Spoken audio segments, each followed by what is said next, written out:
उस सुबह बांसवाड़ा के गरिया गांव के पास बहता नाला हमेशा की तरह चुपचाप बह रहा था। पानी में हल्की गंध, किनारे जमी गाद और दूर खेतों की खामोशी, सब कुछ सामान्य सा था। लेकिन किसी ने क्या सोचा था कि यही नाला एक ऐसी कहानी उगलने वाला है जिसे सुनकर रूह कांप उठेगी। नमस्कार, मैं हूं जयश्री नागदा और आप देख रहे हैं बेबाक राजस्थान। दोस्तों, ये कहानी है दोस्ती, प्रेम, धोखे और खून से लिखे बदले की। एक ऐसी वारदात जहां दोस्त ही दोस्त का कातिल बन गया और पहचान मिटाने के लिए चेहरे की खाल तक उधेड़ दी गई। विशाल और दिनेश खराड़ी दोनों गरिया गांव के रहने वाले। उम्र में कोई ज्यादा फर्क था नहीं, साथ ही उठना बैठना, साथ ही हंसी मजाक, सब कुछ साथ। गांव में दोनों की पहचान बहुत अच्छे दोस्तों के रूप में थी। किसी ने कभी सोचा नहीं था कि यही दोस्ती एक दिन इतनी खौफनाक मौत पर जाकर खत्म होगी। करीब 1.5 साल पहले की बात है। दिनेश किसी मामले में जेल चला गया। गांव वालों के लिए ये एक आम खबर थी, कोई बड़ा अपराध नहीं, कोई सनसनी नहीं थी। लेकिन जेल की सलाखों के पीछे एक ऐसा बीज बोया गया जो बाहर आकर खून की फसल देने वाला था। दिनेश की जेल में जाने के बाद उसकी प्रेमिका लक्ष्मी बहुत अकेली पड़ गई। जमानत के लिए पैसों और मदद की उसे बहुत जरूरत थी और इसी दौरान उसने दिनेश के सबसे करीबी दोस्त विशाल से संपर्क किया।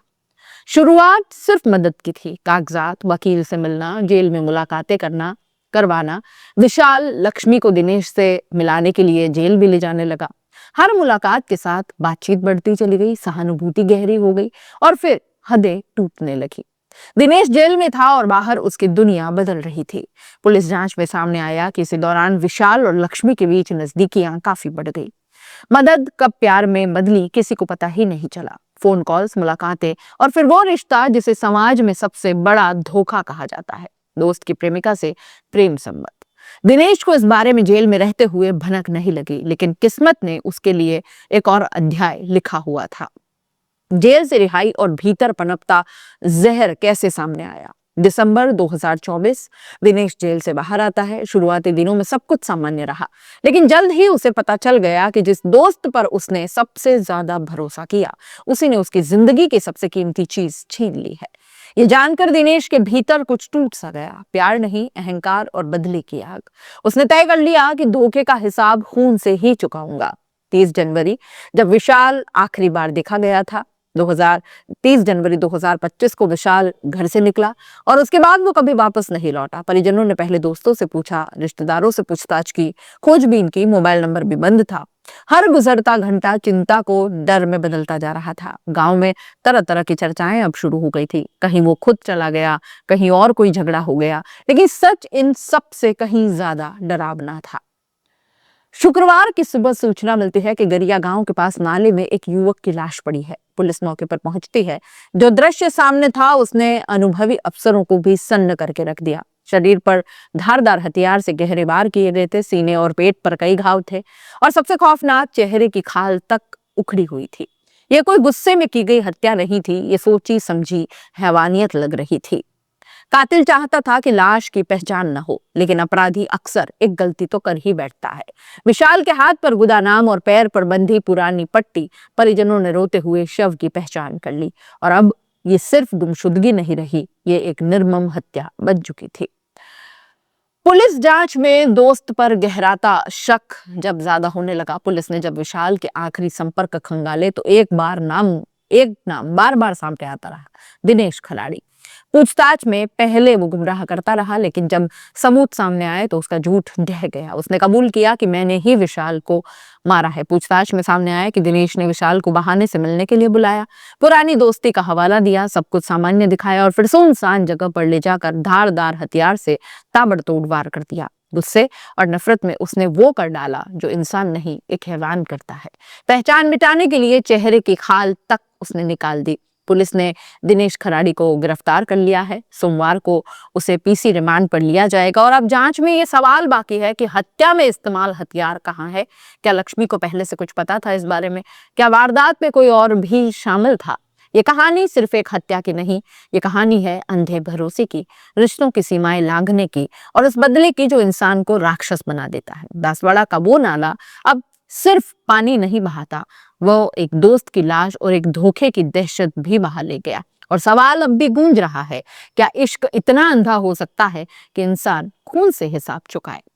राजस्थान के आदिवासी बहुल जिले डूंगरपुर से एक ऐसी खबर सामने आई है जो सिर्फ आंकड़ों की कहानी नहीं है, बल्कि सख्त पुलिसिंग रणनीति और जमीनी कार्रवाई की जीत का सबूत है। जहां अक्सर अपराधों को लेकर सवाल उठते हैं, वहीं डूंगरपुर ने 2025 में यह दिखा दिया है कि अगर इरादा मजबूत हो और नेतृत्व सख्त हो तो अपराध का ग्राफ झुकाया जा सकता है। डूंगरपुर जिले में वर्ष 2024 के मुकाबले वर्ष 2025 में कुल अपराधों में 17% की बड़ी गिरावट दर्ज की गई। हत्या, रेप, लूट, अपहरण, चोरी, नकबजनी और महिला अपराध, जो तमाम श्रेणियां जिनमें आम आदमी सबसे ज्यादा डरता है, इनमें पुलिस की कार्रवाई का सीधा असर दिखाई दिया है। यह कोई संयोग नहीं है, बल्कि लगातार चलाए गए ऑपरेशन, अपराधियों पर शिकंजा और समाज में भरोसा पैदा करने वाली पुलिसिंग का नतीजा है। डूंगरपुर में अपराधों पर इस लगाम के पीछे सबसे बड़ा नाम है जिले के पुलिस कप्तान मनीष कुमार का। एसपी मनीष कुमार के निर्देश पर जिले भर में एक के बाद एक विशेष ऑपरेशंस चलाए गए, जिनका मकसद साफ था, अपराधी डरे, पीड़ितों को न्याय मिले, आम जनता खुद को सुरक्षित महसूस करे। पुलिस महकमे में न सिर्फ अपराध के बाद कार्रवाई की, बल्कि अपराध से पहले रोकथाम पर फोकस किया। यही वजह है कि आंकड़ों में साफ गिरावट देखने को मिली है। यदि वर्ष 2024 और 25 के अपराध आंकड़ों की तुलना करें तो साफ दिखता है कि डूंगरपुर में क्राइम ट्रेंड नीचे की ओर गया है। कुल अपराधों में 17% की गिरावट, गंभीर अपराधों में डबल डिजिट की कमी और महिलाओं से जुड़े मामलों में उल्लेखनीय सुधार हुआ है। ये गिरावट सिर्फ फाइलों में नहीं, बल्कि जमीनी हकीकत में महसूस भी किया जा रहा है। हालांकि तस्वीर पूरी तरह गुलाबी नहीं है। हत्या के मामलों में मामूली बढ़ोतरी जरूर दर्ज की गई है। वर्ष 2024 में 28 हत्याएं, वर्ष 2025 में 30 हत्याएं, यानी 2 मामलों का इजाफा हुआ है। लेकिन पुलिस का कहना है कि इन मामलों की प्रकृति अलग अलग है और इनमें से कई आपसी रंजिश या पारिवारिक विवाद से जुड़े रहे हैं। बावजूद इसके हत्या और जैसे जघन्य अपराध पर भी पुलिस ने तेज कार्रवाई और चार्जशीटिंग सुनिश्चित की है। हत्या के प्रयास में 35% की बड़ी गिरावट एक अपने आप में बड़ा अचीवमेंट देखा जा रहा है। जहां हत्या में मामूली बढ़ोतरी दिखी, वहीं हत्या के प्रयास जैसे मामलों में पुलिस की सख्ती का बड़ा असर नजर आया। हत्या के प्रयास में 35% तक की कमी, इसका सीधा मतलब है कि समय पर पुलिस की मौजूदगी, त्वरित कार्रवाई, अपराधियों की पहले पहचान और इन तीनों ने कई घटनाओं को हत्या बनने से पहले ही रोक दिया है। डूंगरपुर जिले में संपत्ति से जुड़े अपराध भी तेजी से घटे हैं। चोरियों में 26.96% की कमी हुई है। नकबजनी में करीब 18% की गिरावट। पुलिस ने इसके लिए रात्रि गश्त, संदिग्धों की धरपकड़, पुराने अपराधियों की निगरानी और सीसीटीवी नेटवर्क का उपयोग किया है। ऐसे कदम उठाए हैं जिससे चोर गिरोहों की कमर टूट गई। लूट जैसे अपराध आम नागरिक में सबसे ज्यादा डर पैदा करते हैं, लेकिन डूंगरपुर में पुलिस की सख्ती का असर यहाँ भी साफ दिखाई दिया। लूट की घटनाओं में 43.90% की कमी। यह गिरावट बताती है कि हाईवे पेट्रोलिंग, संवेदनशील इलाकों की पहचान, त्वरित रेस्पॉन्स सिस्टम ने मिलकर लुटेरों को जिले से बाहर खदेड़ने का काम किया है। डूंगरपुर जिले के लिए सबसे सुकून देने वाली खबर यह भी रही कि रेप और अपहरण जैसे संवेदनशील अपराधों में भारी गिरावट आई है। रेप के मामलों में 53.44% की कमी आई है। अपहरण के मामलों में 28.52% की गिरावट है। यह सिर्फ एक आंकड़ा नहीं, बल्कि महिलाओं और बच्चियों की सुरक्षा में बढ़ता भरोसा है। पुलिस की संवेदनशीलता, तेज और निष्पक्ष जांच का परिणाम है।